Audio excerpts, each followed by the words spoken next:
This is this between us. The number one podcast in the world. This is the JBU.Show.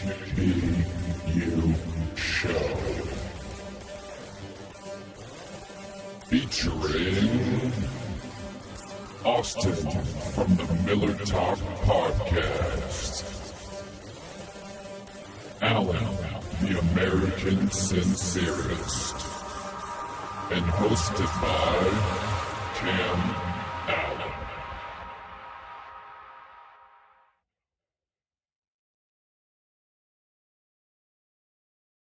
All right, how's it going, everybody? My name is Chris, and this is the JBU Show.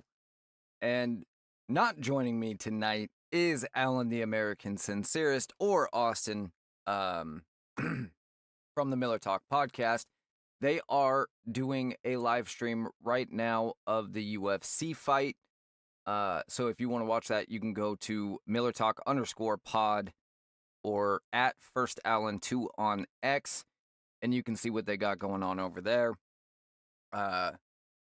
Last time we streamed any of the UFC fight at all, we got taken down for it. So I decided I didn't want to do that. I went and hung out with them for a little bit. Well, I got ready for the show before this, but the show must continue. I apologize that we are starting much later than the post earlier indicated.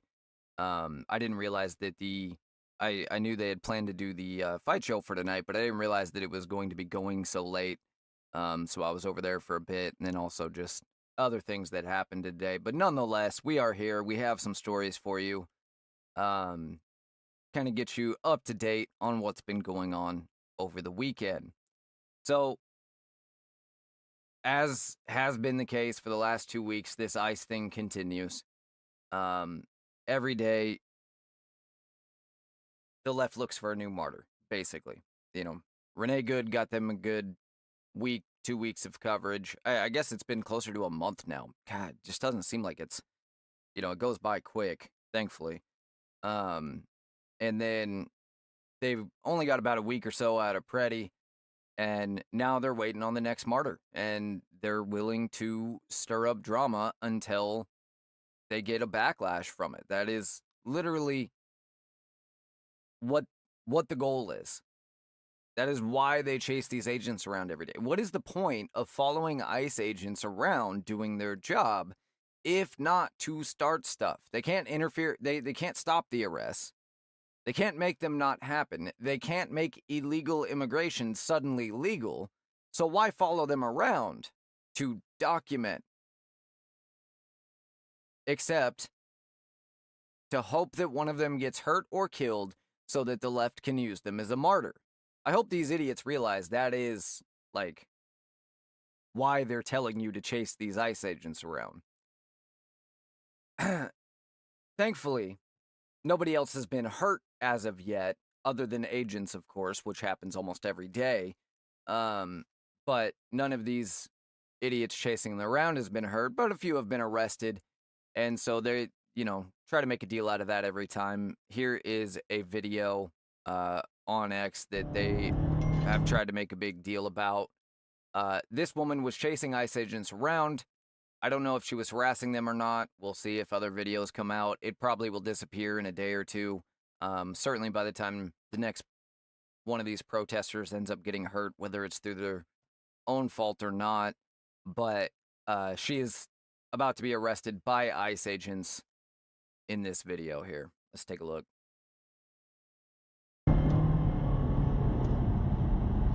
I think someone needs to call 911.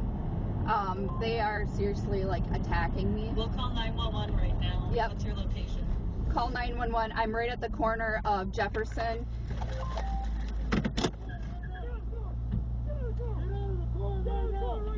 Nope. No, I will not. If you're wondering, she's talking to the people that are on one of these Signal or other apps, group chats for chasing ICE agents around. I will not get out of the car. No. I No. hope you realize that means you will get dragged out of the car, because I that will not is get what out of the happens car. next when you You refuse guys, a I lawful need order. CEOs here Get now. out of the car. No, I Get out of will not get out of the car. You Get out of the can't do fucking this. car. Get your hands off of me. Get your fucking hands off me.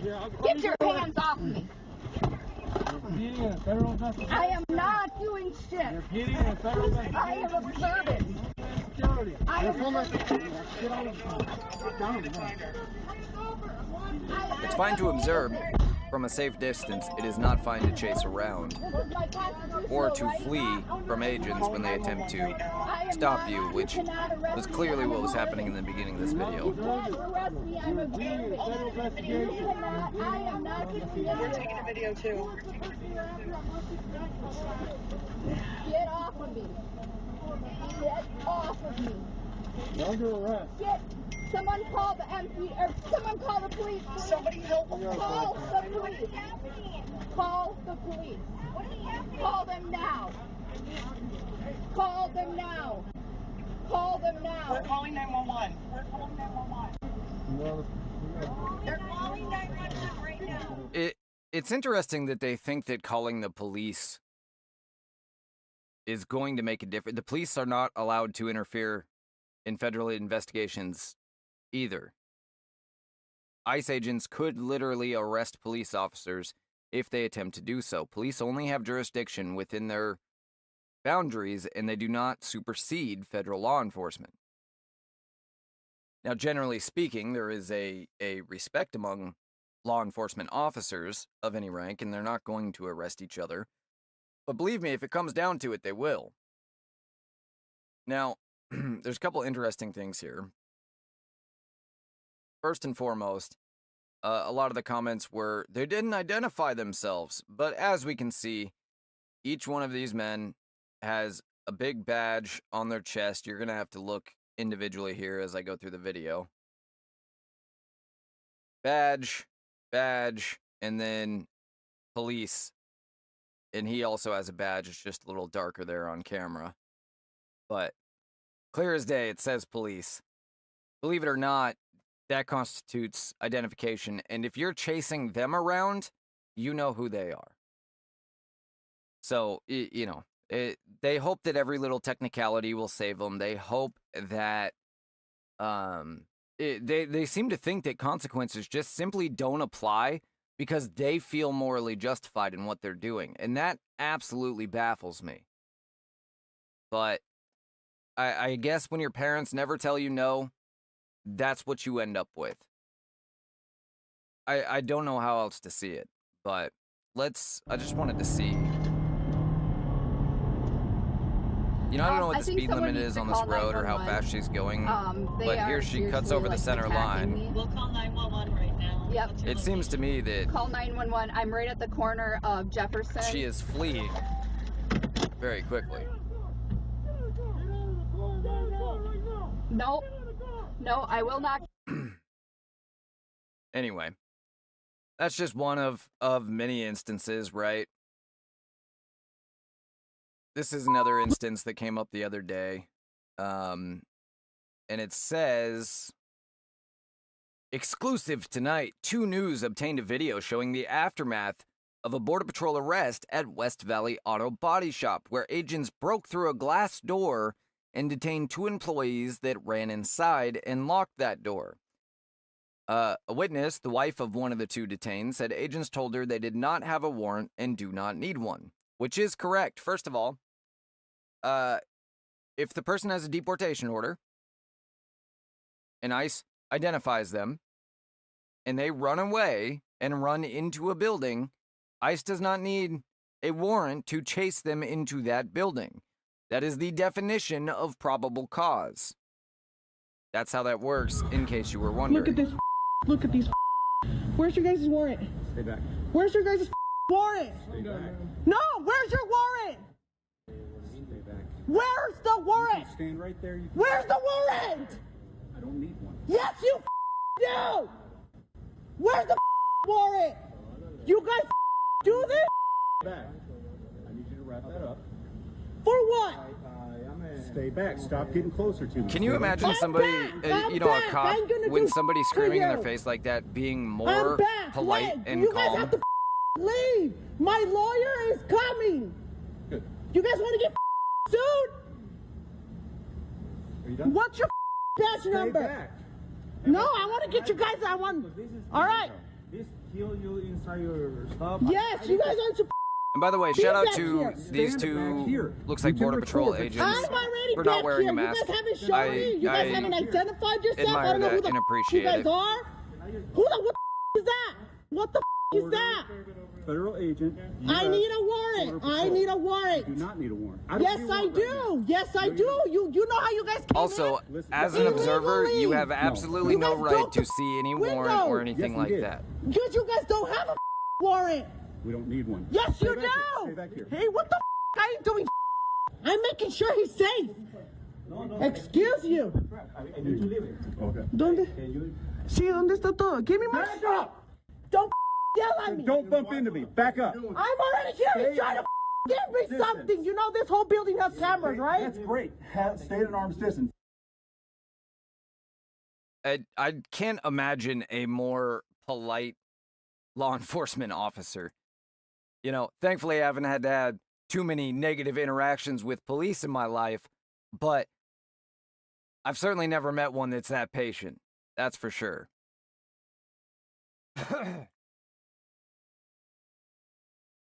It begs the question, you know, what is it you're actually after?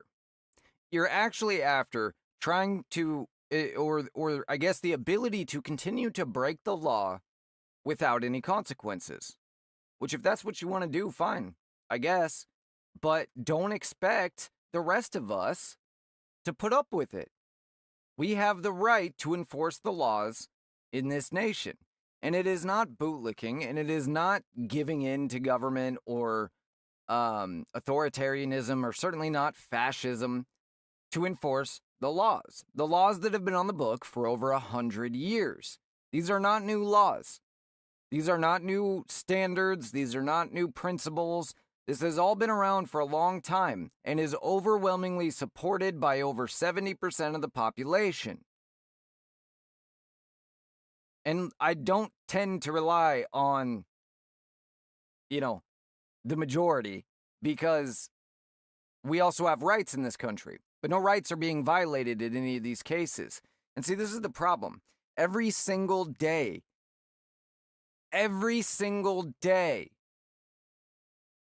leftists scream to high heaven on the internet that ICE has abused somebody's constitutional rights somewhere, most often Minnesota. In reality, when you actually look at these situations one by one, as we have done many times over the past month, it's never the case. That's never actually what has taken place. We'll see some more examples here in a few minutes that will illustrate this. Let me look at what other relevant stories we have here. Let's see. I know we had a couple. Oh yeah, another illegal alien, this time one who does have a criminal record here in the United States, rammed 2 ICE agents' vehicles, almost hitting an agent. He was not shot. Thankfully, these agents, you know, they made a very wise move and kind of boxed him into a parking spot, so there was nowhere for him to go, and they were able to remain, you know, out to the side safely without getting hit. But let's take a look at the video here, and then we'll discuss what the facts of the case actually are. Hopefully we won't have any ad issues here. Let's see. Just a second as I transfer it over to the correct browser. Something you think I would have done to begin with. All right, here we go. This comes from Fox News on this one. Troopers, Texas plates. Come out of the car. Come out of the car. Come out of the car. Open the window. Yo, he's in proceedings. He's good to go. Let me get my break. Lower the window. Watch out behind you, watch out! Holy watch out in front of you, watch out in front! Get out of the car. Get out of the car. Watch it. He's got a ramp.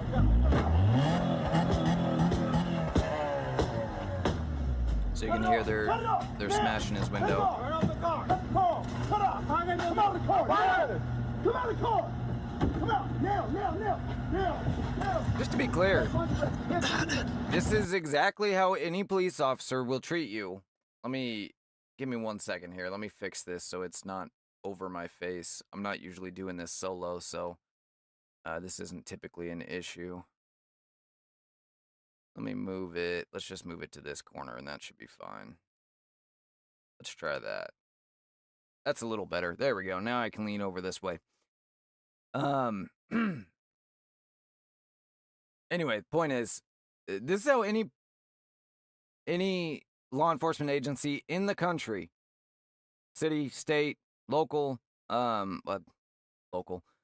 city, state, federal, this is what will happen if you attempt to flee after they've told you to get out of the car, or you're under arrest, or you're being detained, or anything of the like. And the fact is, these are not citizens. They do not have the same constitutional rights that citizens do. Constitution is very clear about that. And if there's any ambiguity at all that allegedly arises from, I believe the 14th Amendment is the one that they claim makes it apply to illegal aliens. There are multiple Supreme Court cases. And we can go back to the people that wrote the amendment. They made speeches in Congress, which thankfully are recorded, not like video recorded, obviously, because this was pre-video, but they were written down, everything that was said, and we can see exactly what they meant. And they're very clear that it applies to anyone that is a citizen of the United States, whether or not they are within the territory of the United States. You don't have to like that, but that is the case legally. And you might say, well, what are the point of inalienable rights if they don't exist for everybody? Look, I agree. But as an American, when you leave this country and go somewhere else, your inalienable rights don't follow you because that country doesn't recognize them. And as long as that is the case, then we can't recognize them for people that are from those countries. It would literally mean that if Russia invaded tomorrow, but they sent people in plain clothes instead of in uniform, we would have to give them all due process in order to remove them from the country. Does that make any logical sense to you? It's absurd. And aside from that, these are civil infractions, not criminal, and therefore you can be deported, because being deported does not deprive you of your rights. It does not deprive you of life, liberty, or property. You are literally sending somebody home.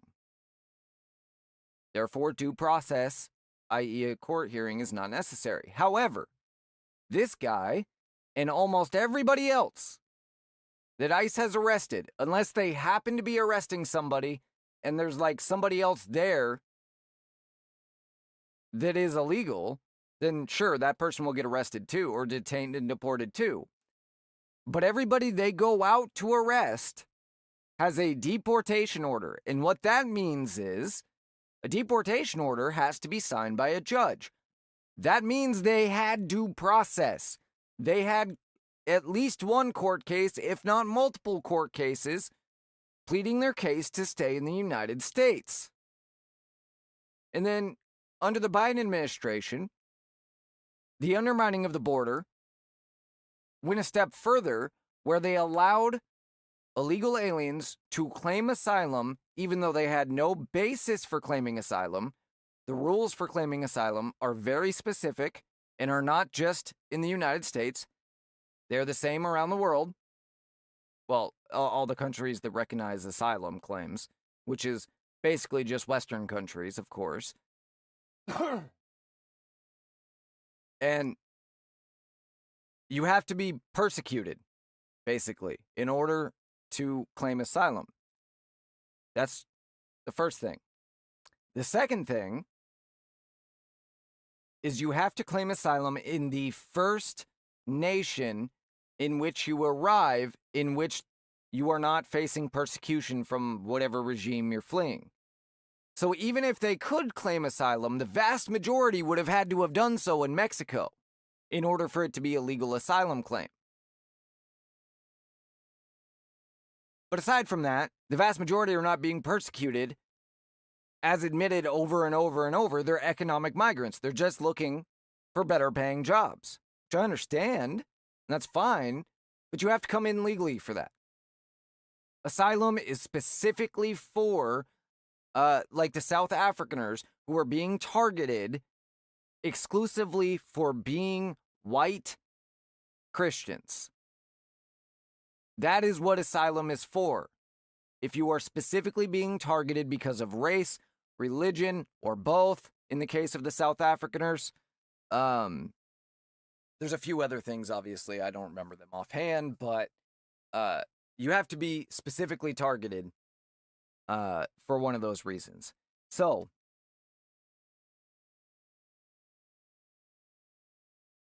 millions were allowed to make these false asylum claims, and now the left is trying to say that the Trump administration is violating the law by deporting these fake asylum seekers because they haven't had their asylum hearing yet.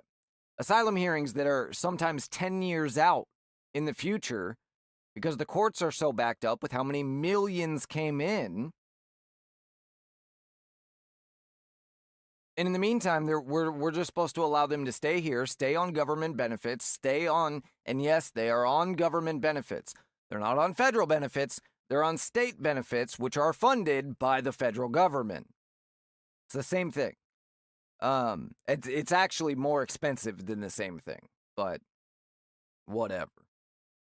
Anyway, let's finish this video real quick. All right, here with reaction, ICE Director Todd Lyons. Todd, I mean, if that doesn't educate the public about these ramming incidents, I don't know what else. All right, we don't need to hear from Hannity. So this illegal alien, who you might say was just an immigrant father from, where is he from? He's from Mexico, lives in Minnesota. So a Minnesota man that is just trying to earn a better living for his family. Again, I empathize with that, but that doesn't mean that you can stay here and break the law. Aside from that, he's received multiple DUIs while in the United States. And as such, ruined his chances at staying here legally. He had a deportation order, a lawful order of deportation that ICE was arresting him for. He was attempting to flee to avoid that happening. There's no more justified situation that I can possibly think of. Nonetheless, let's get the details a little more nailed in here. A criminal illegal immigrant was detained Saturday after allegedly ramming his car into U.S. Immigrations and Customs Enforcement vehicle in Minnesota, according to federal authorities. Tranquilo Sixto and Norve, an illegal immigrant from Mexico, was arrested after allegedly striking an ICE vehicle in a civilian car Saturday morning in St. Paul. According to ICE, Sixto Norve has multiple DUI convictions and was being targeted for arrest because his criminal history indicated he was a public safety threat. This ramming highlights increased risks our brave men and women of ICE face amid hostile rhetoric and actions from anti-ICE agitators and politicians, ICE said in a statement. A spokesperson for the Department of Homeland Security confirmed to Fox Digital that Sixto entered the country illegally at an unknown date and location. I'm sure we can guess it was between 2020 and 2024.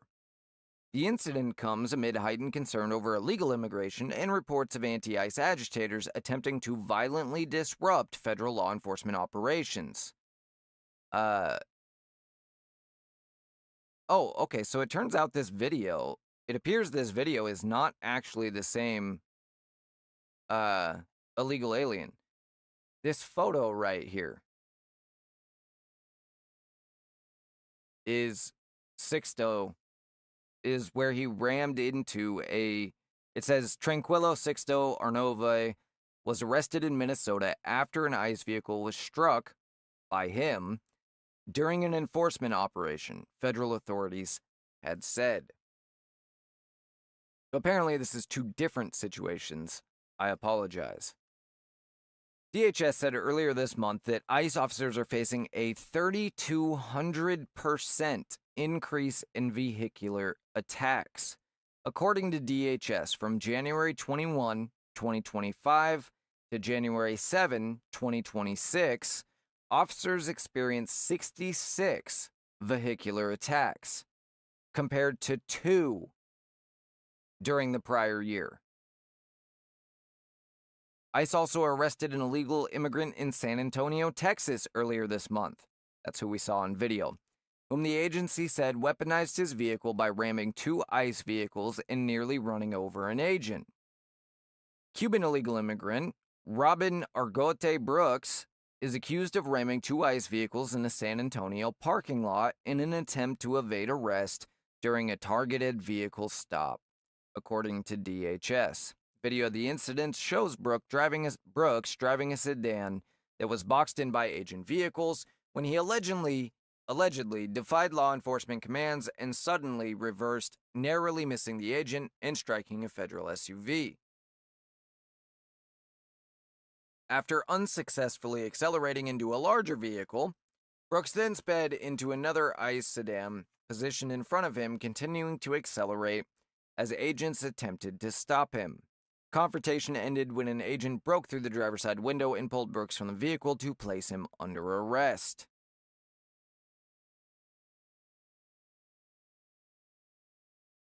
This is only happening because of all these leftists out there that are just taking the word of agitators, people who are not concerned about illegal immigrants, people who are not concerned about illegal immigration. They are simply concerned about finding anything they can use to go after Republicans, go after the Trump administration, or in a lot of cases, just go after capitalism, period. A lot of these are socialists that just want to destroy capitalism. A lot of these are progressives that just want more power. So it doesn't matter what it is, what it's about. These are the same people that came up with the fake dossier, the same people that came up with Russian collusion, all of these things. Obviously, we can go on and on and on down the list. I hope that the average American can see that. Maybe they can, maybe they can't, but I hope. Because I know that the average person that is going to watch this show with us or pay attention to these news stories and things on a daily basis, they know. They see these things.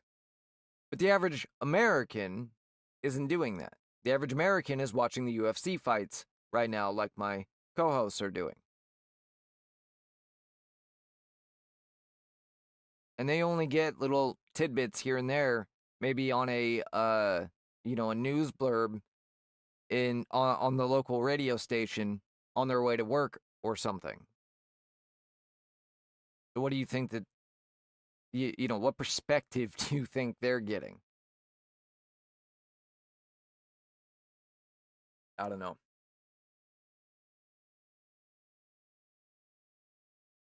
obviously it feels like an uphill battle at times, and that is, part of the headline of tonight. What makes a good president good? We're going to talk about that towards the end of the episode here. I'm kind of given an opportunity to see if my co-hosts end up popping in before they get offline tonight, see if they want to comment on that. But it all kind of goes back to that because, or not necessarily that specifically, but it goes back to this feels like an uphill battle for normal Americans that just want to live in a country that has law and order, where their politicians are looking out for Americans' best interest first, not foreign interests, not themselves, not, whatever political group has donated a certain amount of money, but just the average American's best interest. Is that really so much to expect or to ask? I don't think it is. And I honestly think that it's a lot easier than we think to have a government for, of, and by the people, the one that our founding fathers intended. It does work for the average American. I think it's a lot easier than we think it is. And we're going to talk about that later in the show. In the meantime, the next story that I have for you here. Let's see. Rioting Los Angeles again. Yeah, let's continue with this. So, I'm going to show you these next few stories to kind of illustrate the point. This isn't about ICE. It's about Trump. It's about power, and it's about overturning capitalism, overturning the American system. It has nothing to do with illegal immigrants or anything but power. It's just about what can we use that is going on right now to agitate. And then a bunch of idiots believe what those agitators are peddling, so they support them. We can't ignore the fact that it is very clearly all women. I mean, 80% women, young women, that are involved in these ICE incidents and just shocked by the fact they might face consequences for it. Let me go back to that video real fast. I want to show you something very interesting. Listen carefully. Pay attention when to who's talking on the phone, who's talking in the car, and then pay attention. There's a car that comes around the corner. The first one comes around and is like, well, never mind, and goes the other way. But then there's another car that comes around the corner. And pay attention to who's driving that car and what they say. This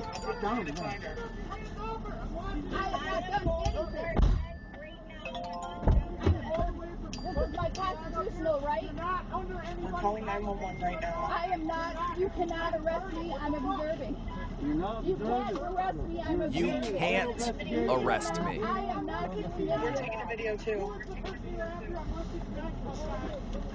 Get off of me. Okay, so before this car, which is about to come into frame, appears, you have the woman that was driving that is saying, you can't arrest me. The woman in her passenger seat who was helping her chase ICE agents around, and the woman on the call in the alleged or apparent signal chat group or whatever, could be Telegram or any number of apps, but one of these groups that these bloodthirsty lunatics write down license plates that they suspect to be ICE and chase around all day, even when they're wrong. Get off of me. You're under arrest. Someone call the MP. Now look at this car right here. Somebody help them. Call the police. Call the police. You hear her? Call them now. What's happening? Call them now. What's Call them now. happening? We're calling 911. We're calling 911. They're calling 911 right now. Another woman, liberal woman, surely, who is not involved in any way, has no idea why these law enforcement officers are arresting this woman,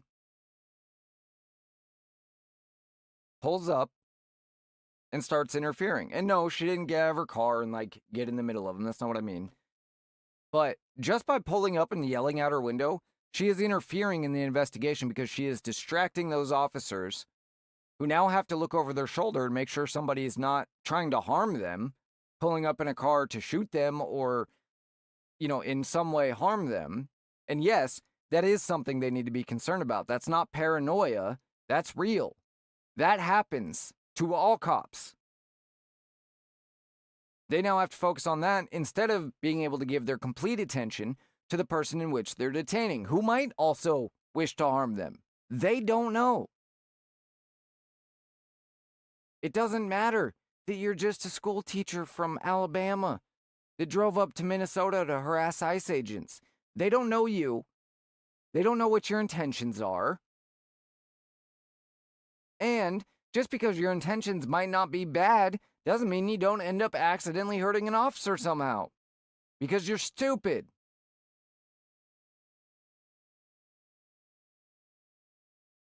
The good news is, the vast majority of Americans do seem to recognize, based on the fact that this has been pretty well contained to Minneapolis only, that by not chasing ICE agents around all day, I don't have anything to worry about, and it's not my business.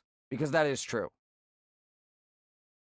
As much as leftists can't stand it, and when I say leftist, I'm talking about radicals. As much as leftists can't stand it, Donald Trump won the election. The vast majority of Americans, left and right, want illegal aliens deported, especially those with criminal records. It's 55% of Democrats, almost 70% of Republicans, as of last week. I forget who did that poll. I think it was YouGov. But you can Google it and tell me I'm wrong, but I'm pretty sure it was YouGov, and I know it was almost 70% Republican, 55% Democrat were in favor of ICE deporting illegal immigrants. Still.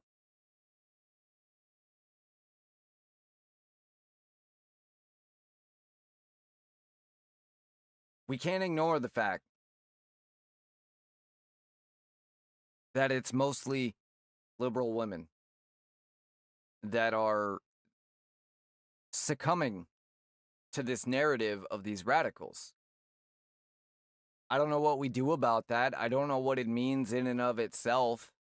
I just know that that's the case, and I'm not going to not say it for fear of being called something that I don't even know, because a misogynist, I guess. It's a fact. You don't like that it's a fact, then I guess if you're a liberal woman, stay out of stuff you have no idea about.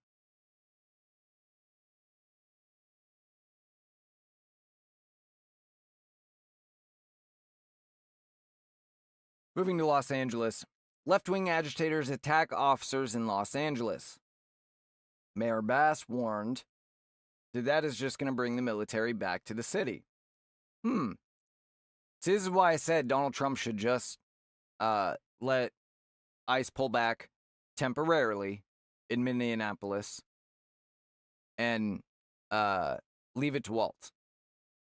Because then it's on Waltz to deal with all the violence and the protesters who are not going to just magically go away just because ICE pulled back temporarily. You're giving them somebody to fight. Take that away for a minute. Trust me, they're not going to just go away. They're too riled up. They want to fight. And they will find one with no matter who it is. And then Waltz will have no choice but to send in the police or send in the National Guard. And now it's on Waltz, not on Trump. And that's what we're seeing in Los Angeles. This isn't even about ICE in Los Angeles right now. I mean, it's about ICE, but it's, not about a specific enforcement like it was last time. And so that's why Mayor Bass is like, well, you guys need to knock it off or I'm going to have to send the military down there. Because right now it's on her shoulders. They can't blame it on Trump. Anyway, anti-ICE rioters attacked, this comes from LA Times, I believe. No, Washington Examiner. Anti-ICE rioters attacked Los Angeles police officers while attempting to break into a federal courthouse on Friday, prompting Los Angeles Mayor Karen Bass to warn that disorder could cause the military to be deployed to the city. A dispersal order was issued and officers began to move the line. Agitators I assume it's supposed to be agitators in the crowd, but it says agitators in the coward, began to throw water bottles and other objects at officers, resulting in less lethal munitions being deployed, the LAPD reported. Arrests have been made. Bass said 5 people were arrested during the illegal demonstration on Friday, including one who had used a slingshot to hurl metal projectiles at officers. That's a deadly weapon. Violent protests were exactly what I believe this administration wants to see happen, Bass said in a press conference. Don't be surprised if the military re-enters our city. The riots in Los Angeles were a highly coordinated campaign of violence, the Department of Homeland Security posted on X. Agitators wielded shields, and a mob of 60 rioters threw rocks, bottles, fireworks, and even shot at law enforcement officers. Peaceful protest is a constitutional right. I urge Angelenos to exercise that right safely and not give this administration an excuse to escalate, Bass posted on X. Los Angeles stands together. Yeah, but here's the thing. Those agitators, that's exactly what they want. They're hoping that happens so they can capitalize on it, and they're hoping that their useful idiots will oblige. That they will go out and keep rioting until the military shows up, and then fight the military until they get shot, so that they have their headline and their 15 minutes of fame, and so that they can continue to undermine the American way of life. It's just like in, what was that, Kent State? I think it was Kent State, right, where the military had to be called in because of a bunch of leftist agitators back in the 70s or whatever. And unfortunately, a lot of students were shot. If you're dumb enough to riot in front of the military is not the police. The National Guard is not the police. They don't carry batons and shields. They carry guns. And if you threaten them with violence, they're going to shoot you. And they should. They are our last line for maintaining the peace. We expect them to do that. And we're not going to be upset about it. We're not.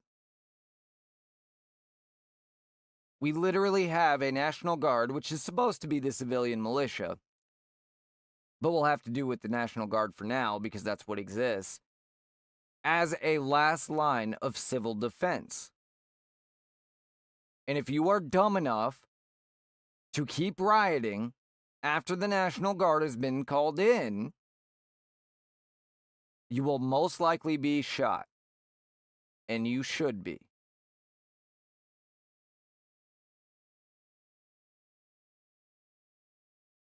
Anyway, Bass said, where are we at here? Violent protests were exactly law enforcement officers, peaceful protests, constitutional right, Bass said. There we go. Rioters, according to the footage posted online, waved upside-down American flags and Mexican flags while attacking Los Angeles police officers. As rioters threw trash and other debris, it's all about ICE, right? Threw trash and other debris towards shielded officers, police responded with pepper balls and irritant sprays. Over 300 protests were part of the ICE Out Everywhere Day of Action that swept the nation, with protesters demanding an end to President Donald Trump's deportation agenda and the suspension of ICE operations. Yeah, good luck. While many rallied in the street across the country, others stayed home from school or work to stage a, quote, national shutdown. Seems like everything functioned just fine yesterday. The protest came in the wake of the killing of Alex Preddy and Renee Good by federal agents in Minneapolis. Quote, "Of course, I know additional people came out because they were outraged at the arrest of Don Lamont." Yeah, nobody cares. "Here in our own city last night." Now, look, I don't think that the Trump administration, or DHS rather, should have arrested Don Lemon.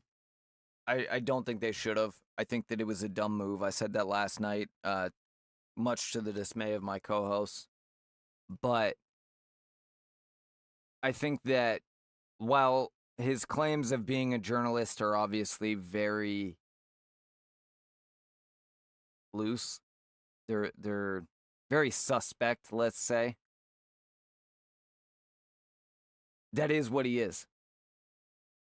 That is what he was doing. And unless we can prove that he had foreknowledge that they were going to go and violate somebody's constitutional rights, which he probably did, but unless we can prove it beyond a reasonable doubt in a court of law, Don Lemon alone should not have been arrested.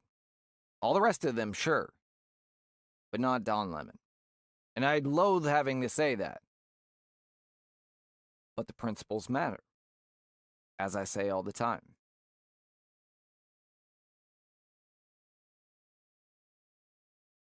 Let's see here if I got... They tagged footage posted online from this riot, so let's play a little bit of that real quick here. I think we saw some of it the other night on the show. Oh. Why? Oh, I see. Okay, hang on. Hang on, I gotta move it over to the other browser again. Because I'm an idiot.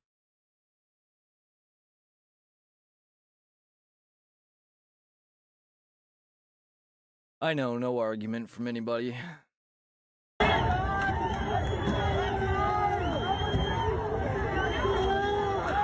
Again, this was in Los Angeles.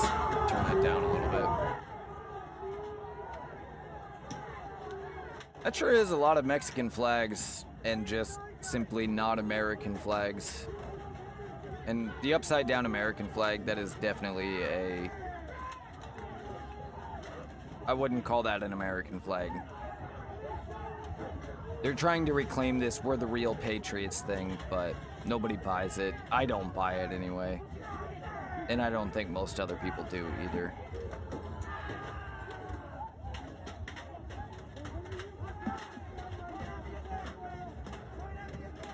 Are these the people that you side with? Really? These are the people that you side with? You would rather side with these people than arrest and deport illegal aliens?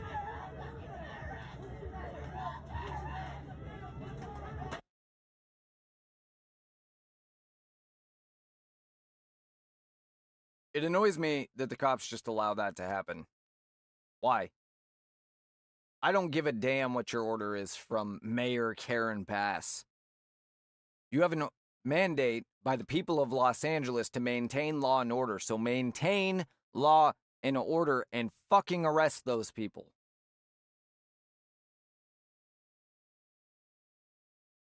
But that's just me. Here's some more in the comments. I swear to God, I've met this guy in like every city in the United States. Every major city.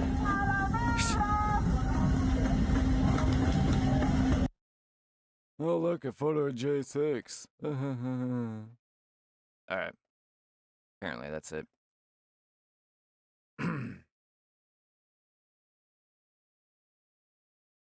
The DSA. This according to the New York Post. DSA stands for Democratic Socialists of America.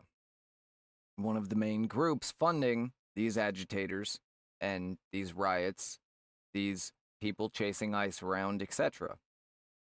They vow to hurt moderate Democrats who don't back the Abolish ICE plan. Moderate Democrats, how do you feel about that? Are you in favor of illegal immigration? Are you in favor of abolishing the only agency in the country that deports violent illegal criminals. Literally nobody else does that. If you abolish ICE, there will be nobody to deport rapists, murderers, terrorists. Are you in favor of that? Why are you letting these radicals run your party? Socialists are vowing to hurt moderate Democrats who aren't pushing to abolish ICE. You hear so many people, especially normie people, be like, oh, we just have to make it to the midterms and then things are going to get better. Excuse me. No, no, no, no, no. New York City Democrat Socialists of America leader Hannah Johnson told more than 50 members at a Thursday night meeting of the party's Immigration Justice Working Group, you don't just get to earn our votes, declared Johnson. What? Don't you want them to earn your vote? The group co-chair and deputy chief of staff to Brooklyn Assemblywoman Emily Gallagher. Oh, shocking. The Democratic Party, the mainstream normie establishment Dems, we're not just going to give you back power to do the same absolute nothing that you've been doing. If you want us to vote for you, not being Trump is not enough. The group says the midterms will be a referendum on immigration. It has given its effort to undermine federal authority an Orwellian name, decriminalizing immigration.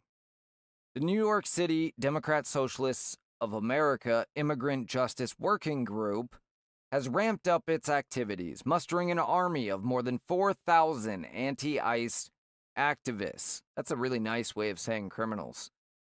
To form a, quote, rapid response battalions to not simply protest, but obstruct federal agents in an expected imminent crackdown on the Big Apple, even teaching nurses how to work against ICE. It's violent fascism, screeched Johnson. ICE is a violent and dangerous agency. We need to call for ICE to be abolished. Of course, no mention or like recognition of the irony that they are the violent lunatics. But their violence is justified. See, that's how that works. Border Czar Tom Homan, who's been dispatched to Minnesota, vowed Thursday far-left groups funding and coordinating attacks on ICE will face consequences. Well, I hope so. I'm not going to show our hand, but they'll be held accountable, and justice is coming, he said. I hope those aren't hollow words. In most administrations, those would be hollow words. But I'm hoping here they won't be. Let's see if the, looks like the fights are still going on. Wow. They've been on for a long time.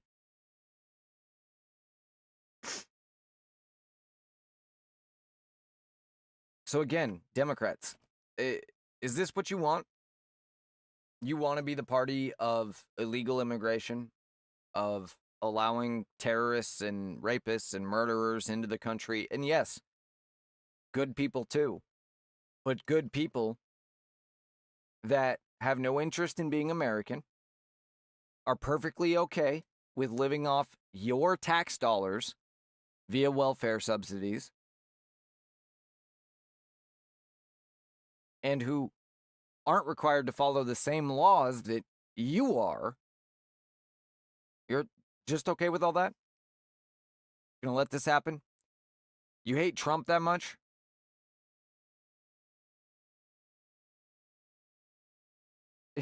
It's like they forget that, like, everything they hate Trump for, they made up. The vast majority of it.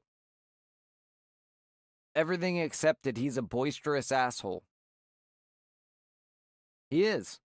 And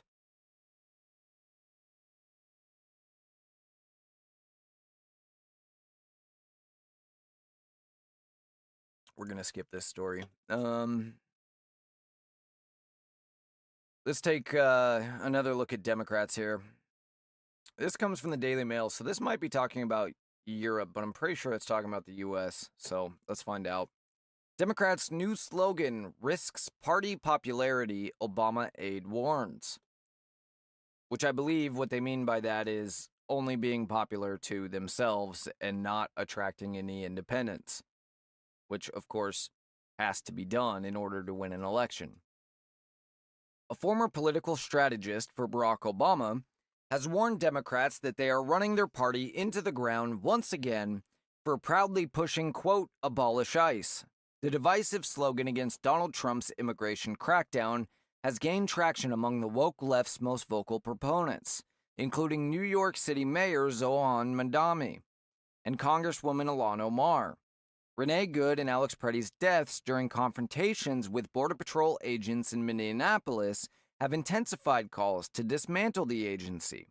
But Democratic consultant David Axelrod cautioned Democrats running for office to steer clear of campaigning on anti-ICE sentiment, because that's all Democrats at the top care about. Now, again, when I say Democrats, I'm generally talking about the politicians, the party, people like David Axelrod, who maybe isn't a politician, but is part of the party apparatus, right? It's just about optics to them. It's just about lying and nothing else. And I'm not suggesting optics aren't important or don't matter. They do. But it shouldn't be your guiding light.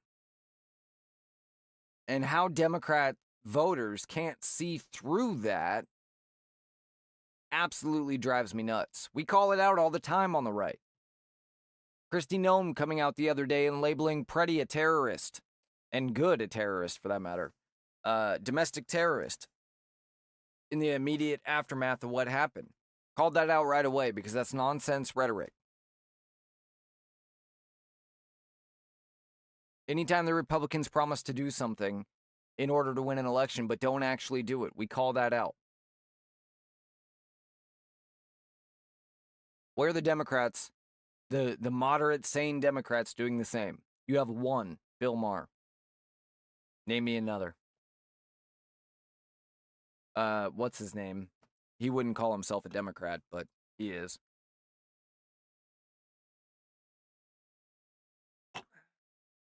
Same thing with some lesser-known names. The We're Not Wrong podcast.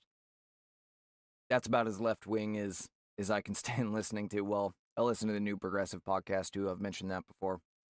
Because I want to know, what the more intelligent voices on the left are saying. There are many of them these days. But I do want to know what they're talking about. And Andrew Heaton, who used to be a lot more libertarian conservative. I would never call him conservative, but he was a lot more libertarian. But he moved to Washington, D.C. and has since become quite liberal.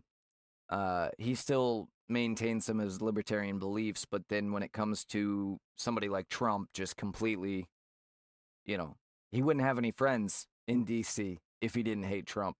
So I don't think he recognizes that, though.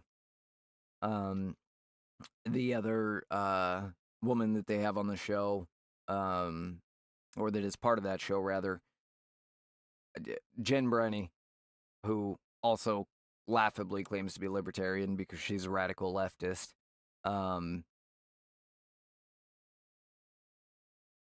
It's just,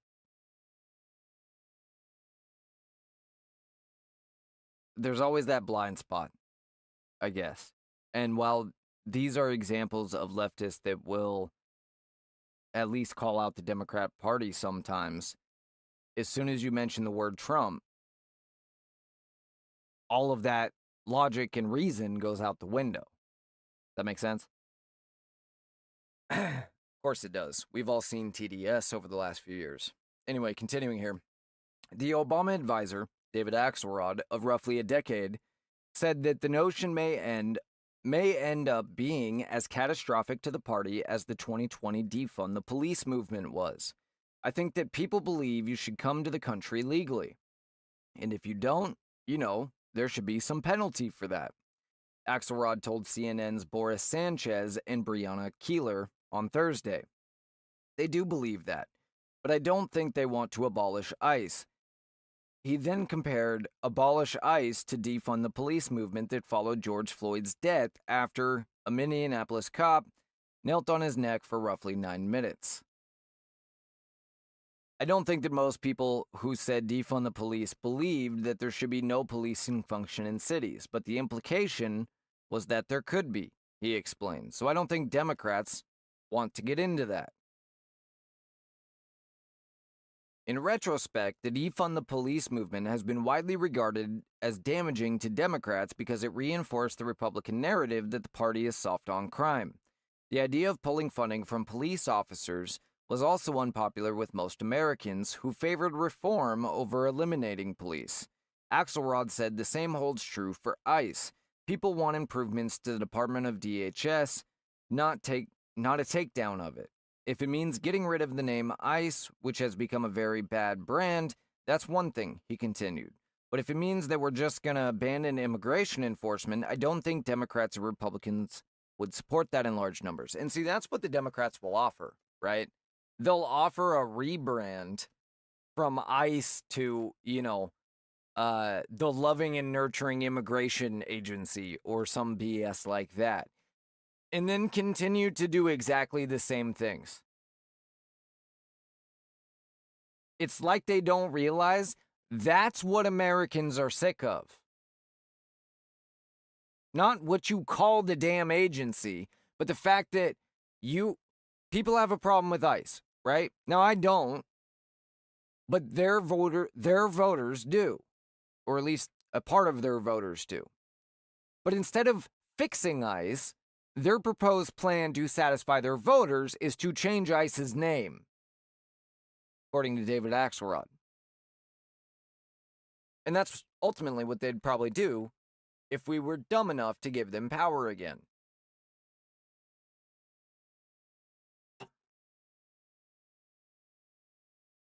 A Fox poll has revealed that support for abolishing ICE has doubled since 2018, now standing at 36% among voters of Democrats surveyed. Only 16% of Republicans agreed, but 59% of all voters agreed that ICE is too aggressive. What does that mean? How are we supposed to deport people if we don't go and arrest them?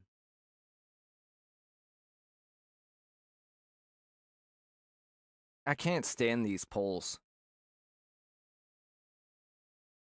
There's no logic whatsoever when people answer these polls.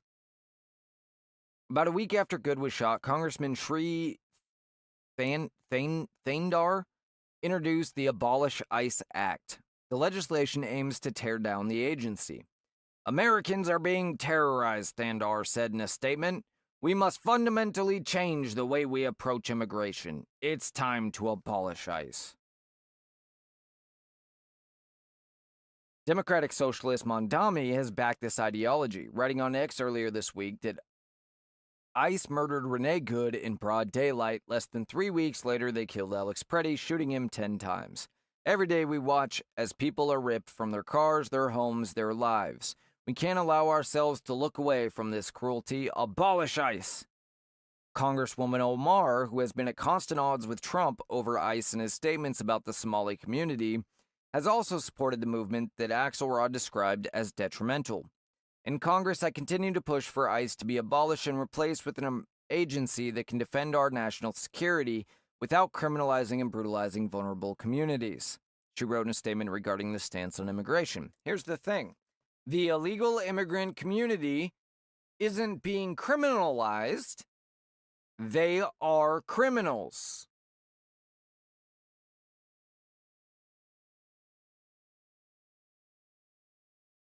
I'm also steadfastly fighting to prevent even one more dollar from going to DHS that could be used for the continued vilification of immigrants or other practices that violate the fundamental values we hold as a country.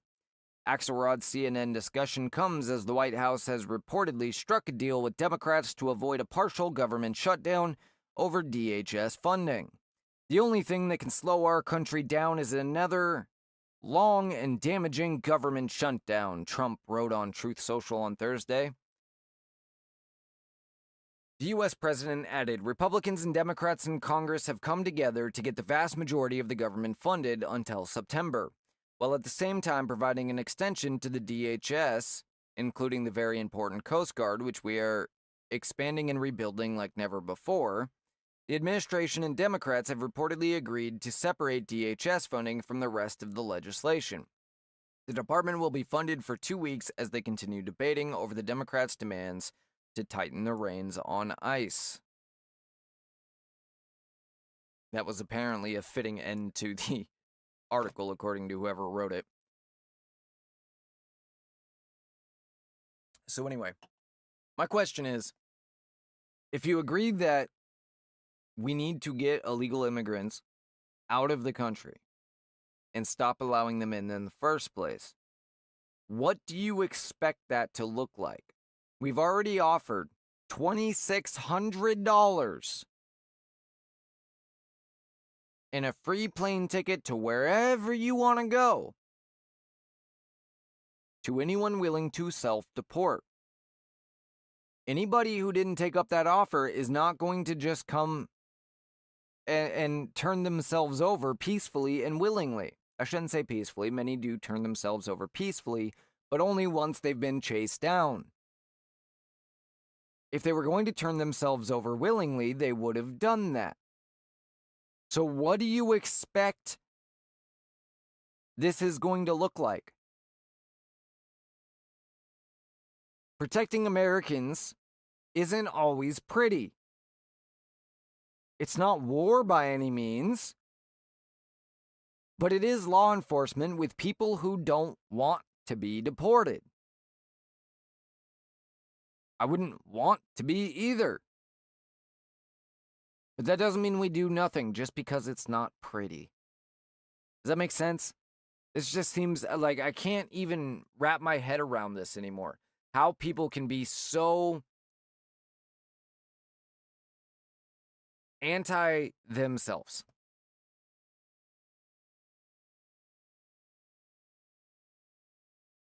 I don't know. Let's take a quick break, and we'll come back here in just a few minutes.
All right, guys. Let's move on to the next story here. Protesters surrounded a restaurant after mistaking a TSA agent, or excuse me, TSA agents, for ICE. And I'm about to put the picture on screen here real quick. I bet you can guess what flag they're waving. Surely the American flag, right? Of course, that's what... Nope, wrong one. Sorry. Of course, that's what they'd expect. Oh, look at that. It's a Mexican flag. Weird. Doesn't even make sense when you think about it logically. I know that's not something they're doing, but if you think about it logically, it just goes to show that this is about agitation, not about ICE.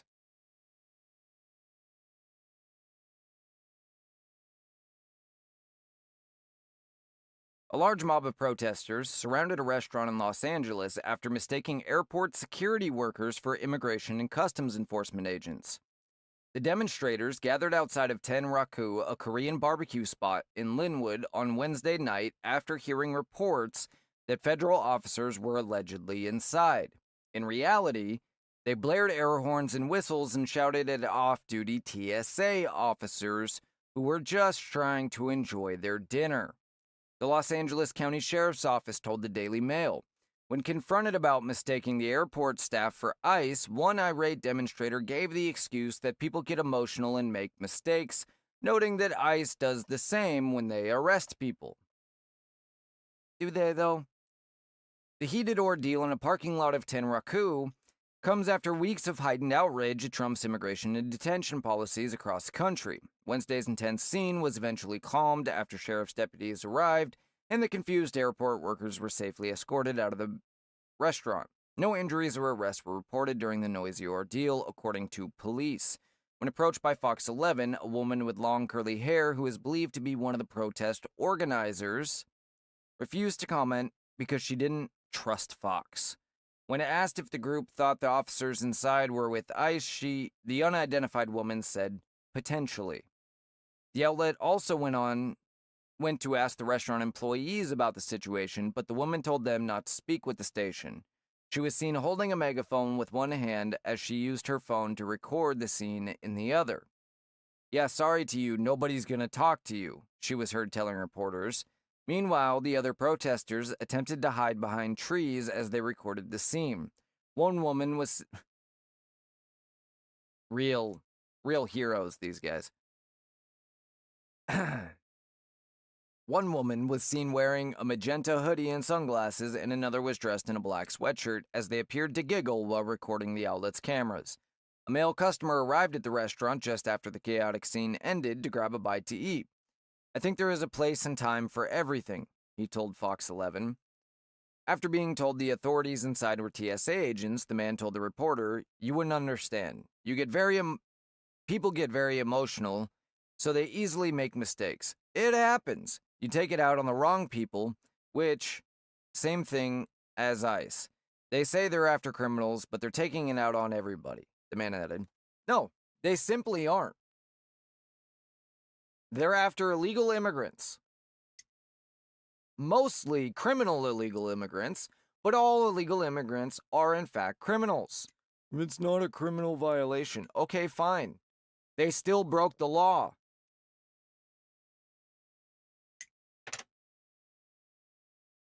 Just so sick of this. This isn't the first time. We've seen videos over the last month of them chasing around a guy that worked for the press, telling him to buy a new car because his car looked too much like ICE. And that the other people must be ICE because they had documented their license plate as being an ICE license plate. Whether or not that's... even though that means nothing. These people are going to kill somebody at some point. And how do you think that's going to go?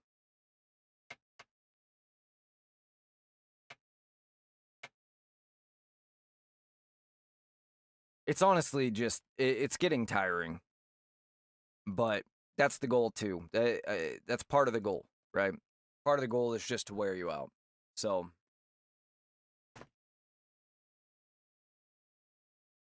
what are you gonna do? Let's get off the immigration thing for a minute and move on to a couple little things that I got here, and then we'll get out of here for tonight. I know most people are watching the fight anyway, so we'll save all the big stuff for tomorrow. But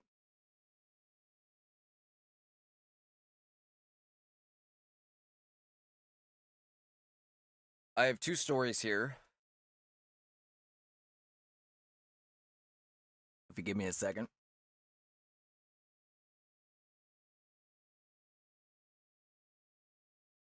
Two stories that highlight how Donald Trump was right. And here's the thing I want to say before I get into this.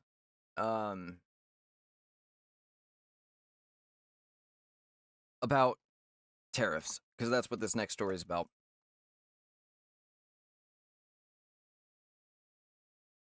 As a libertarian-leaning conservative, I tend to believe that entirely free markets are the best option. But I also recognize that that's only true if both sides are playing evenly.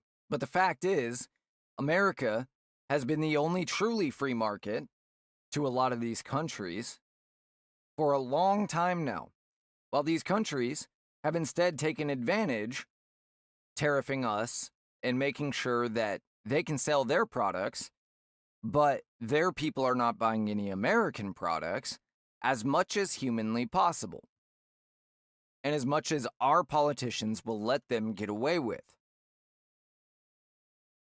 I also recognize the fact that we've tried this open trade thing for 50 years now, plus. Technically, since like the 1930s. How well has it worked out? We've lost almost all industry in the United States. Why? The UK still has industries.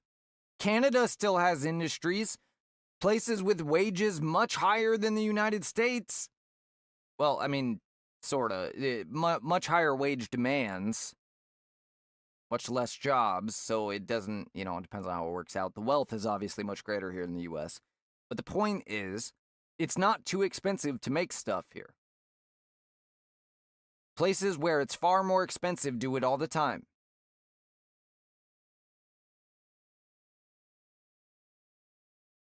We have given away our entire lumber industry, most of our oil industry, most of our automotive industry, all of our manufacturing industries, our steel industry,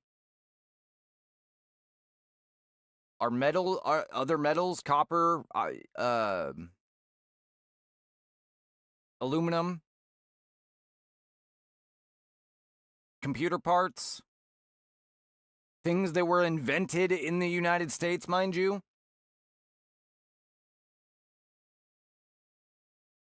Why? For what? A cheap lamp from Walmart?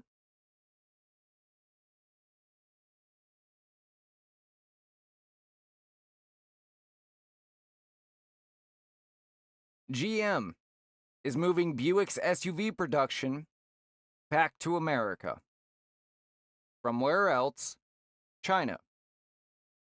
Why? Because of the tariffs. GM will build the third-generation Buick Envision in America. It will be built alongside the Chevrolet Equinox at the Fairfax assembly. Production begins in 2028, following the demise of the Chevy Bolt. Sorry, it's hot as hell in here right now. The Chinese-built Buick Envision got slammed by Trump's tariffs, and the company recently hiked the price by $3,000. This followed an earlier increase, which means the cost of entry has shot up to $4,500 in less than a year.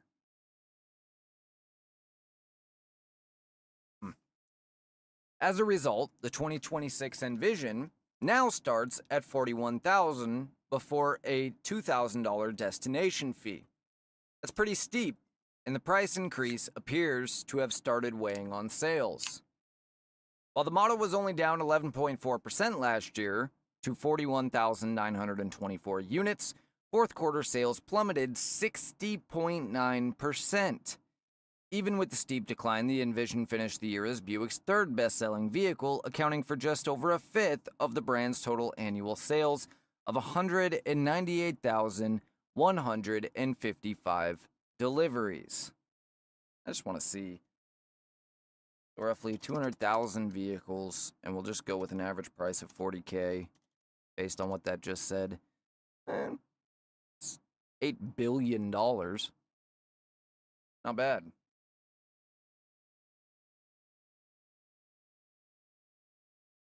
That's one of the least popular car companies in America these days.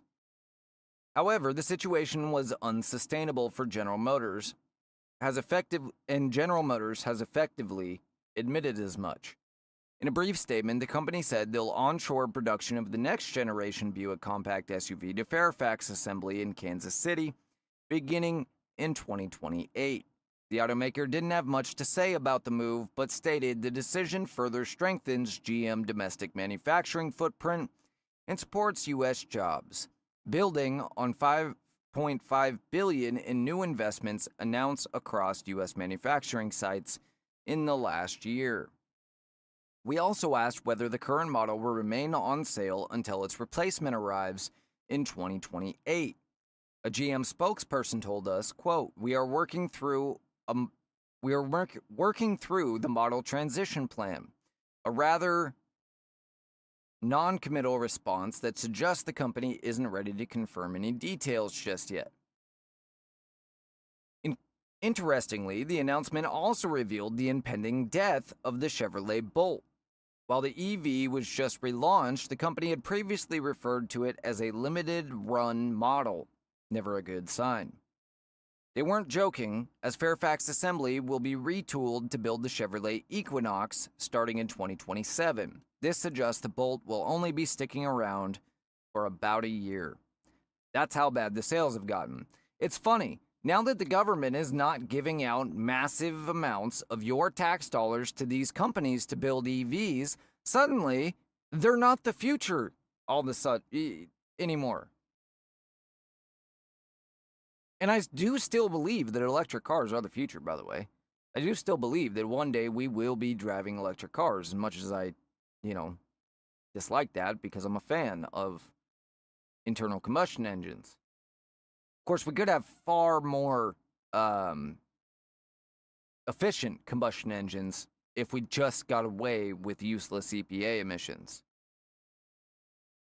And yes, I know that sounds contradictory. It's not. Emissions equipment kills MPG. Kills it. It's why the cars of the 70s, mid-70s, sucked compared to the early 70s and late 60s, which was considered the last great day of American automotive manufacturing. Now, granted, the companies could have done better to adapt, but that's what happens when government regulation creates winners and losers. The third generation Envision will follow 1 year after the Equinox, and this could hint at some commonality between the two models. This remains to be seen, but the Bowtie brand's crossover has a turbocharged 1.5-liter four-cylinder that develops 175 horsepower at the wheels and up to 203 foot-pounds of torque. It's connected to a continuously variable or 8-speed automatic transmission.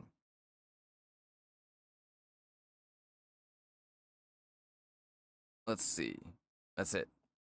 What is up with news articles these days ending like that? They just end. I guess this is what you get from spending $500,000 to go to journalist school.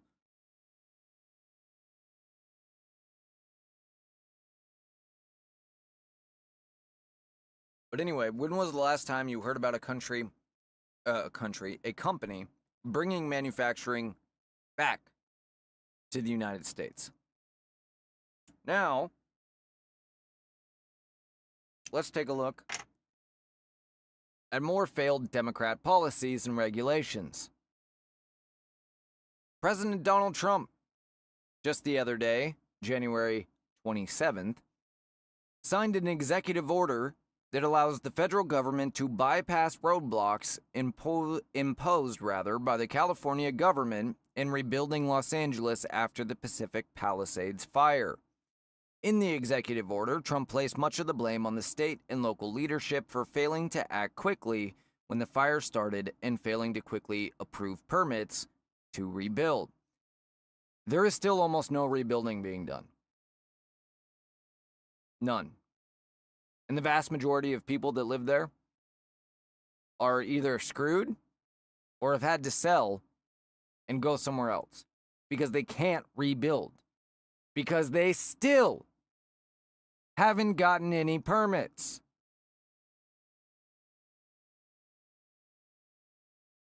Why does the government need to have anything to do with building your home?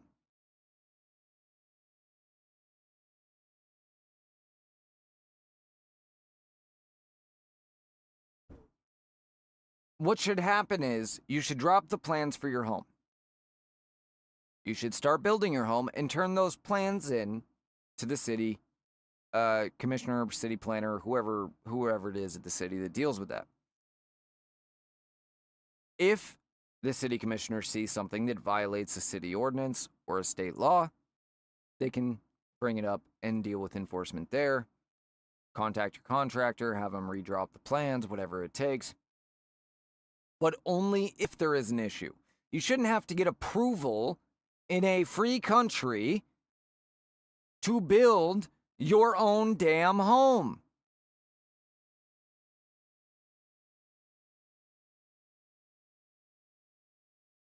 Instead, there should only be involvement by the government if you are doing something that blatantly violates the law.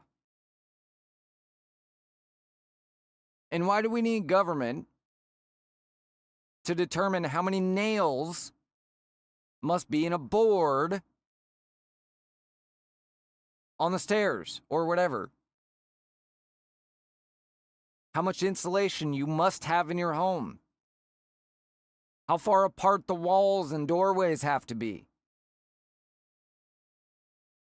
You can't make those decisions yourself? You're not building this home for the next person to buy it. You're building it for you. It should be your choice.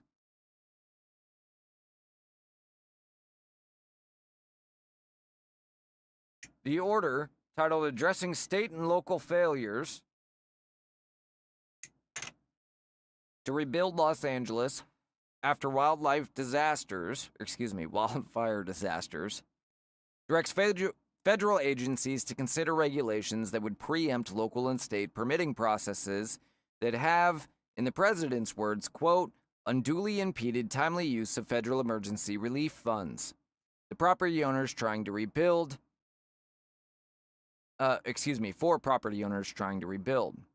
Trump's declaration comes nearly a year after a series of destructive wildfires tore through tens of thousands of acres in the region, destroyed thousands of structures, and displaced tens of thousands of residents. It is the policy of my administration that federally funded reconstruction projects for homes and businesses in the wildlife-impacted neighborhoods of the Pacific Palisades and Easton Canyon areas proceed with the maximum efficiency, I'm pretty sure it says. The rest of the story is blocked, so I don't know why. There we go. I almost was able to read it. Hang on. Give me a second here. We can read this. I should have access to this one. There we go.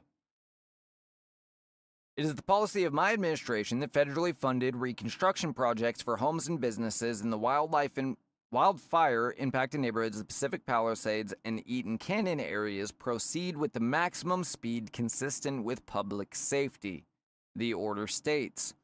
It also assigned the Federal Emergency Management Agency and Small Business Administration with drafting regulations within 90 days to override the local barriers. The administration argued that state and local red tape has stymied progress in rebuilding. Trump asserted these delays have left many survivors displaced from their homes, often without a source of income, even after federal debris removal and individual aid were largely completed. The White House fact sheet pointed to permits taking on average 93 days in the Palisades area and cited permit fees, I'm assuming fees, and environmental reviews as additional obstacles that have slowed reconstruction. It added that less than 10 homes have been rebuilt. This is absurd. This is the country that built the skyscrapers in New York, that built the Golden Gate Bridge, the Brooklyn Bridge. What was at one point the world's longest bridge down in Florida? I forget the name of it. Longest floating bridge, perhaps. This is a nation that built the space shuttle,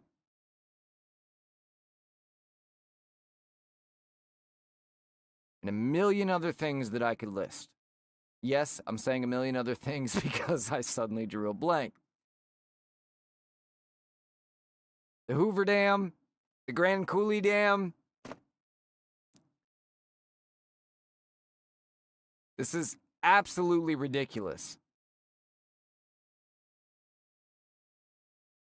And the president should not have to be the one that does this. I'm glad he is, since nobody else is. But how many people before the president should have been able to take care of this? Gavin Newsom swore up and down, Mayor Bass swore up and down that this was never going to be necessary and they'd have homes rebuilt in 90 days. It should take 1 day to deal with the government before you have permission to build your home. And you shouldn't need permission. Again, you shouldn't have to ask permission in a free country.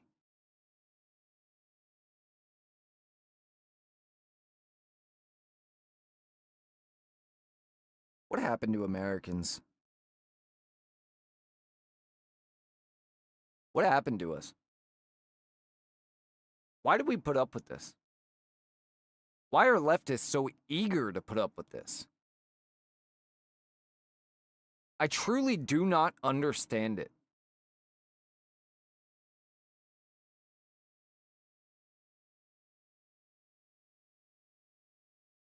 I really don't. All right, let's move on to our last segment.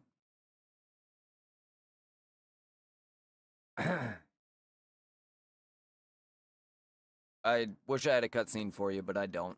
My focus was elsewhere tonight. Well, let's talk about what makes a good president. George Washington. This is what I was thinking of when I came up with this, when I was going through this. What made George Washington our very first president one of the best that we ever had? Because honestly, what are the chances of that? What are the chances in this brand new nation that had just been built that the first person we choose to run it is probably the most benevolent president we'd ever have again? Although I guess Thomas Jefferson was president, so got to give it to my guy. But it seems to me that the chances are low, to say the least.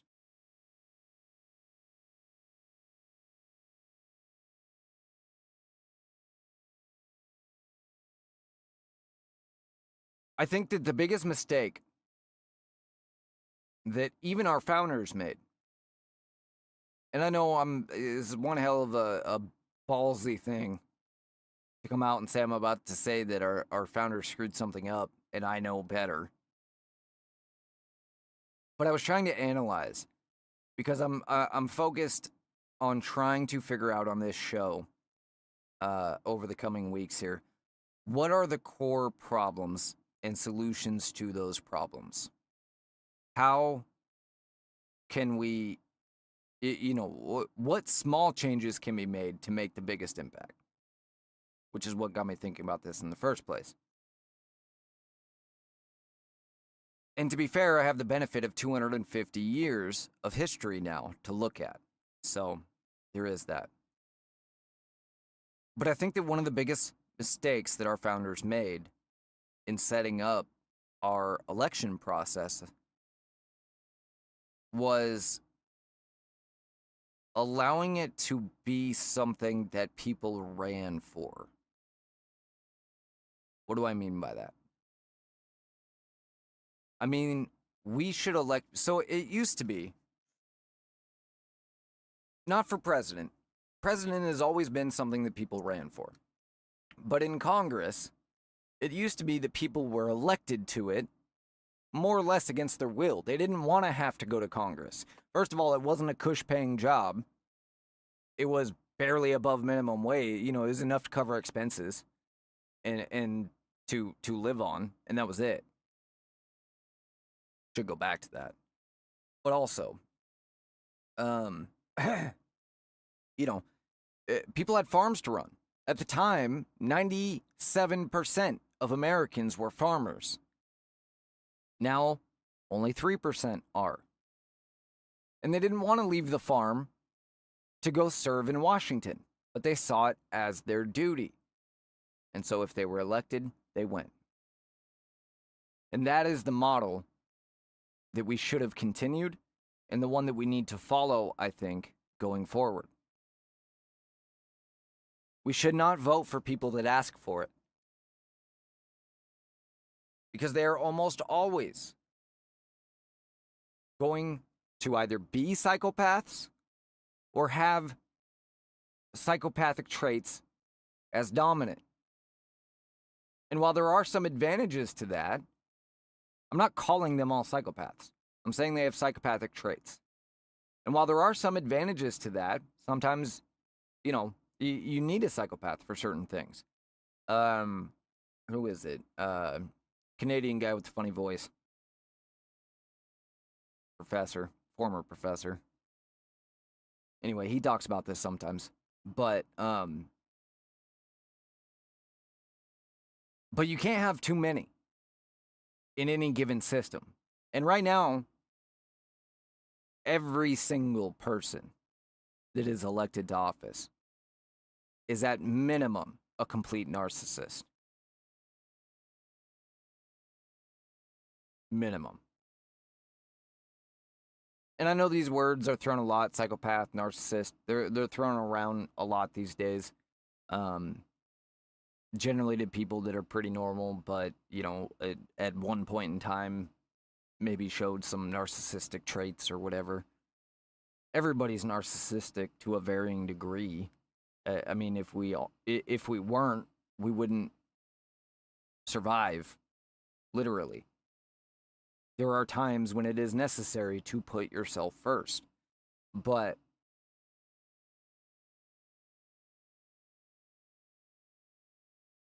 are those the people that we want running the country? Are the people that want the power the people we want to give it to?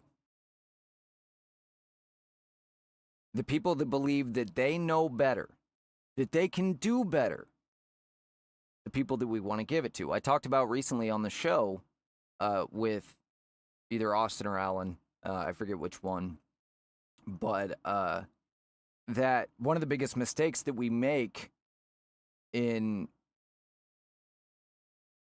electing people is thinking that they are there to make decisions for us rather than implement our decisions for us. They are not there to do what they think is best. We did not elect them to do the thinking. We elected them to be a vessel. To do what we, the people, their constituents, in whatever office we're talking about here, want done.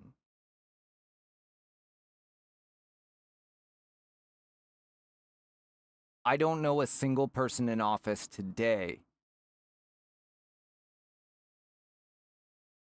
that thinks that way. They think they are there to make decisions on your behalf. And that's because they think they've accomplished something by being elected. The people think I am capable of making decisions for them. Is that why you vote for somebody? Do you vote for somebody because you feel they're competent to make decisions for you? Not why I vote for them. So we should stop electing anybody that asks to be elected. We should stop electing anybody that runs for office. Instead, what should happen is the people in a given area. So let's say we're talking about, let's start with city council. Let's start small scale so it's nice and easy and linear to think about, okay? I'm not saying I have all the answers on how exactly to work this out, but I don't think it would be that complicated either. So,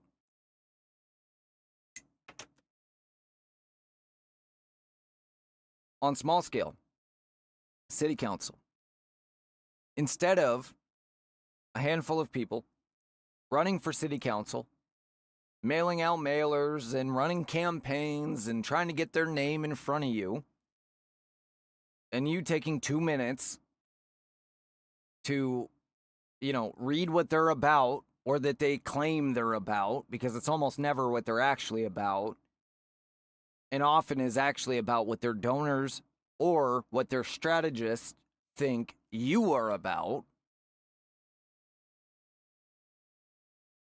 Instead of that, everybody in the community should write in the best person or maybe the best 3 people that they know in the community is a upstanding, hardworking, honest person. And then take all those names. If we do 3, it would be ranked choice. If it's just 1, then you take whoever was nominated the most. And you can't nominate yourself, but you take whoever was nominated the most. And, maybe it's the 3 that are nominated the most or whatever. Now they run for office and they compete with each other to be the person. Or just whoever is nominated the most gets elected. Either way, you could, do that for a primary, or you could do that for the actual election. And the same thing all the way up to the president. Now, obviously, when it comes to the president, it gets a little harder because you're talking about roughly 120 some million Americans that are registered to vote, I think. Going off the top of my head with that, it's probably even less than that, to be honest. But, so obviously, you're not going to get a whole lot of overlap, but maybe we don't vote across the entire country anymore. We didn't used to. Maybe instead, the representatives that we've already elected in this new method, all of the state representatives, each state puts up a person. Now you have 50. We find a way to narrow that 50 down to, say, 5 or 10. There's your primary. Now these people run on behalf of the American people. And we decide who's best and put them in office. We find a similar way to do it for Congress and everything else. Because we are always asking for trouble when we elect somebody that wants the power, that wants the position. Always.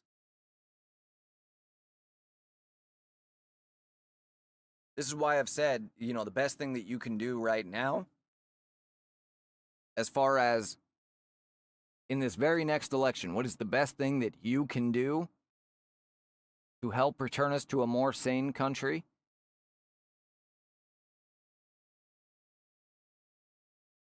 Is vote for somebody new. Always somebody new. Never vote for an incumbent. Always somebody new. You don't even have to break party lines. Just don't vote for the incumbent. Vote for the new guy. Every time. Because the more people that we cycle in and out of these positions, the less power they inevitably hold. And for a shorter period of time. The harder it is to corrupt. It's really easy to corrupt 400 people that are going to be around for 20, 30, 40, 50, 60, 70 years. It's not so easy if every single year, or I guess every 2 years, you have a new group of 450, a new group of 400, you're talking about thousands of people you have to corrupt now. Tens of thousands.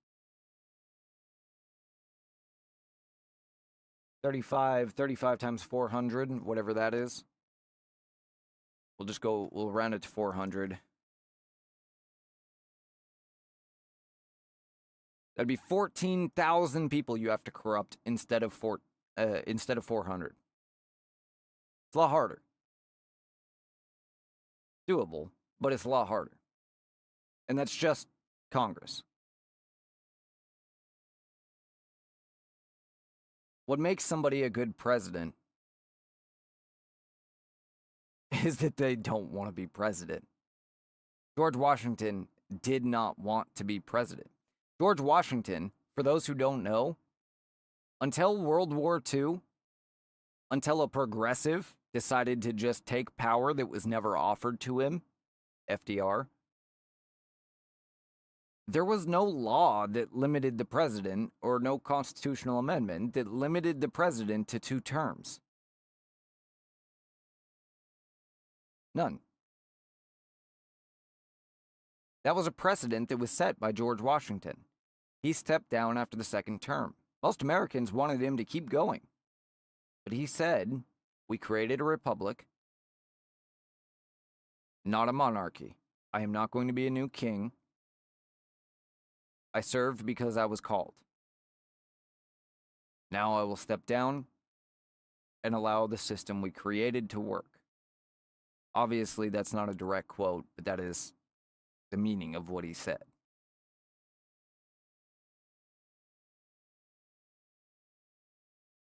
Can you imagine that kind of humility today? It's not even fathomable, because for 240 whatever year, 42 years since George Washington left office, we have elected people that want the job.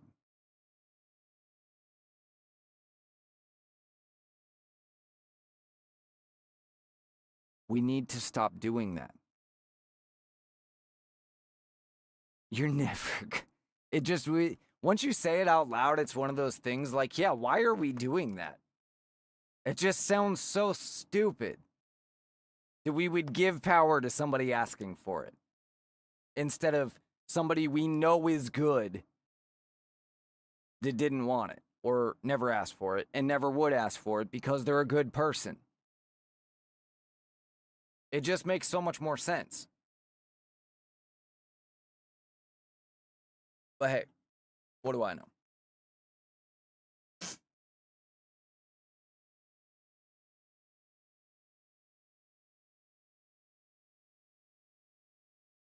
I will say that it is not,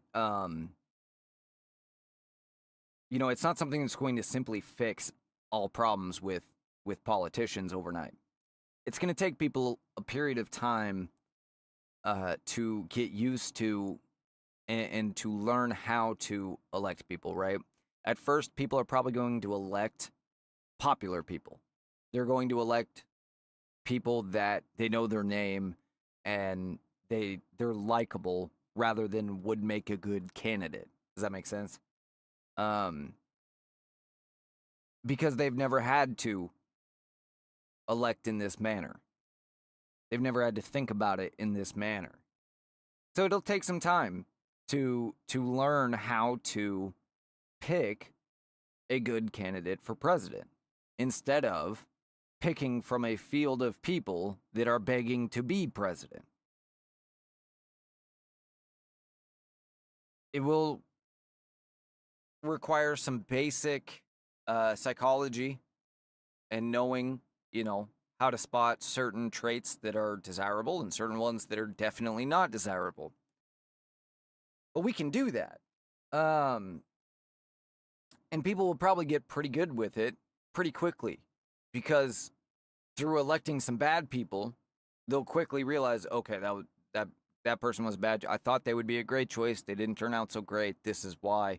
We'll make sure we avoid that in the future. So I don't see it, I don't see it being too steep of a learning curve, but it could potentially be a problem. You can send an email to the show directly, jbu@usa.com. I'm interested to know what you guys think on this. I haven't had a check emails from the last show yet, but I would like to hear from you and see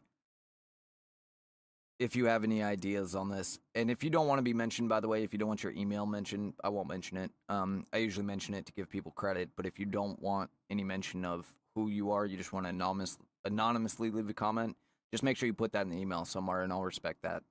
But yeah,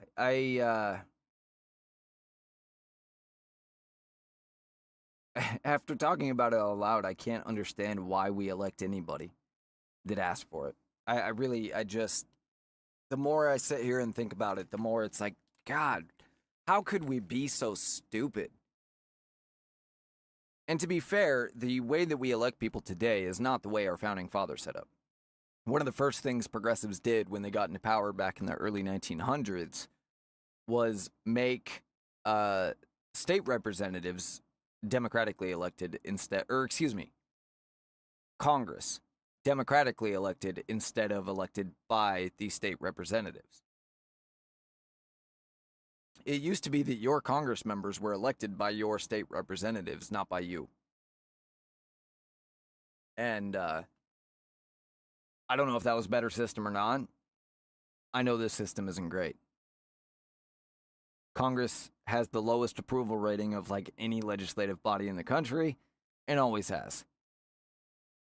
Supreme Court has the highest, and that's typically because they're apolitical. But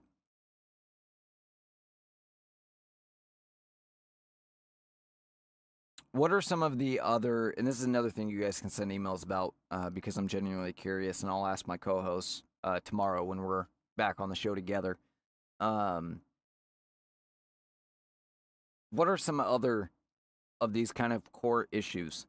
These simple things that we can do that don't require changing any laws. It doesn't require changing any laws to do this.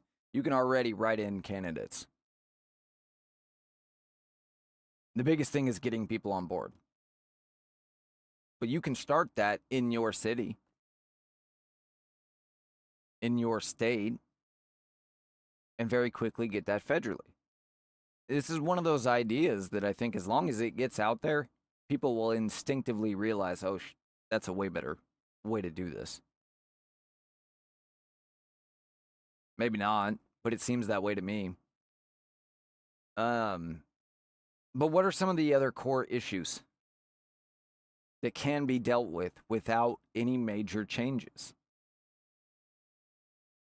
We know the media is a big problem. We know that these agitators and these NGOs that are working for all these various influences, some foreign powers, a lot of just generally speaking anti-American influences, people that are either against the current American regime, against America, period, or are just interested in whatever their purpose is and don't care about the American people at all. Their influence on things via money, via media, and all of that, that's a big issue. We had a big issue with NGOs helping, like literally assisting with an invasion of the country during the Biden years. And see, I'm not a fan of going back and prosecuting political opponents from the Biden years and prior that I do believe were complicit in a lot of these things. Because one of the consequences of electing people that do bad things to the country is they essentially have an immunity. It's kind of built in, because that's just not what we do here. We don't go after the previous regime. We don't do that because it undermines legitimacy. And so it's kind of a consequence. But what we can do is go after all the NGOs, many of whom operate in America.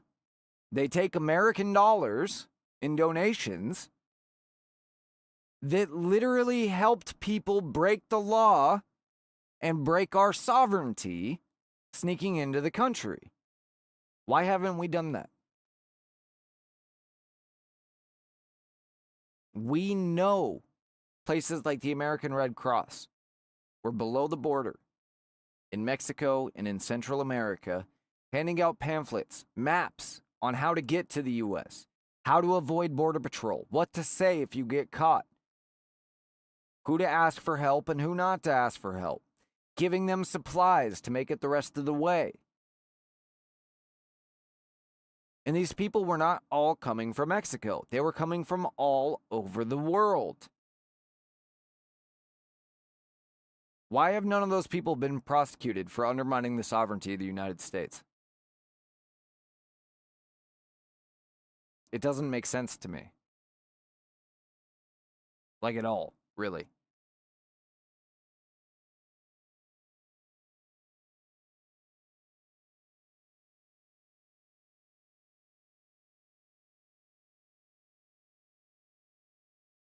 Anyway, I'm going to save what else I got for tomorrow's show when my co-hosts rejoin me here. Let me know what you guys think. You can send an email directly, jbu@usa.com. The Twitter profile is x.com/JBU_show. You can watch this show live Friday, Saturday, and Sunday, and most weekdays, but especially Friday, Saturday, and Sunday, on Rumble, on YouTube, on Twitch, and on X. And of course, it is also recorded in a podcast form that is put out on Spotify and Apple Podcasts. Anywhere you get podcasts, pretty much it's going to. Just search JBU.Show. In some cases, it's just between us, but for those unaware, there's so many shows out there. When I first titled this show Just Between Us, there was one other show that had the same title. There are like 50 now. And so, if you search JBU.Show, you tend to get us. If you search Just Between Us, you tend to get 49 other shows that aren't us. So, search JBU.Show. If you can't find it to JBU.Show, you can search Just Between Us. Or, better off, go to anchor.fm/JBU or go to JBU_show on X, and you'll find all the links there. All of the archive as well is on Anchor and everything else. Let's see. I'm trying to think if I got anything else for you guys. I don't think so. Pretty sure that is it for tonight. Again, we'll move the rest to tomorrow. And kind of carry on this concept too of, what are some of these simple things that we can do to fix this country. Don't forget to check out my co-host as well at First Allen 2 on X for the American Sincerest, and Miller Talk _pod on X for my buddy Austin's show. You can also go to millertalk.substack.com. You'll see it in the end card here in just a minute. With that, my name is Chris, and this has been the JBU Show.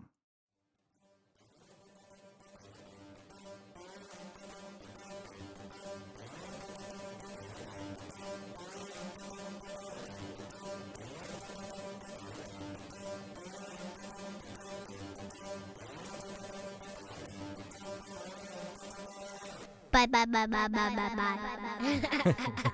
Wait, I want to be a little bit louder. Yeah. This is only between us. This is just between us. This is just between us. Perfect. Perfect. Perfect. Perfect.